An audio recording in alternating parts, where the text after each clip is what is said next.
namin si Bear. Bear. Saan na Bear? Tahimik si Bear ah.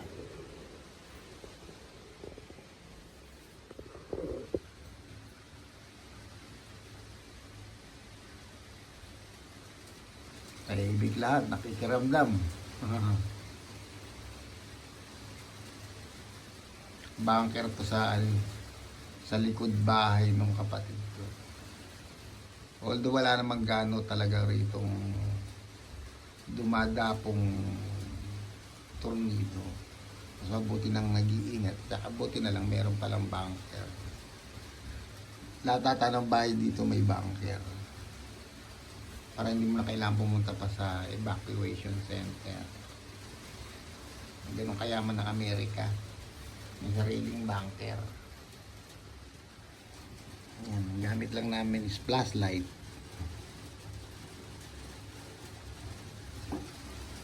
Hindi naman kailangan ng hangin kasi malamig.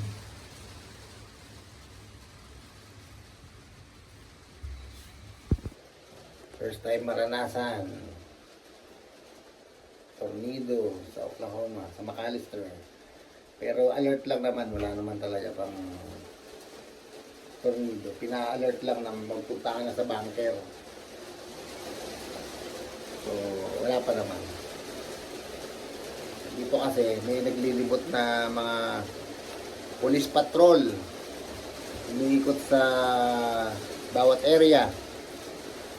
Nag-a-alarm. Katulad din dun sa sa hotel.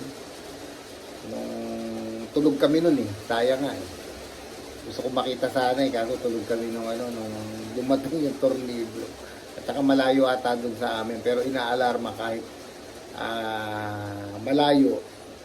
Kasi hindi mo, unexpected naman talaga ang tornado. Hindi mo alam kung saan pupunta. So, pinaka-the-best, kahit malayo, ina-alarma lang na huwag kayong lalabas, parang gano'n. Safety nyo na yung sarili. Ganon din nangyayari ngayon. Nakasafety kami sa bunker. Bunker to sa likod ng bahay ng kapatid ko. Ganon nakasafety. First time experience dito sa Oklahoma. Miski yung kapatid ko nasa work siya Nasa bunker, araw lahat sila. Pero madalas daw nangyayari yan na hindi naman natutuloy. Parang lang, precaution. Mag-ingat. So, ganun lang. Mamaya papakita ko yung picture nito, itong bunker. Picture ang ito. 1 hour pa kami rito. Kaya nagpapatugtog na lang ako ng Christmas. Para masaya. Yan ang aming bunker. Kasama ang aming doging si Bear. May sarili rin kaming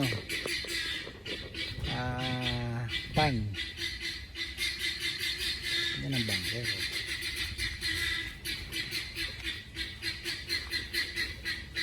Sabi ng bahay.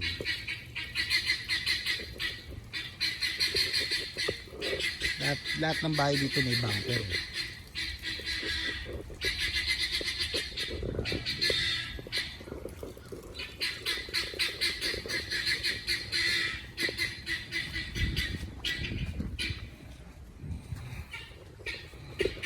Kompleto yan, may pagkain dyan sa loob.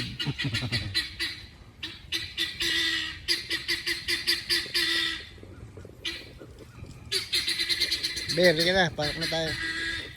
Wala nang tornado.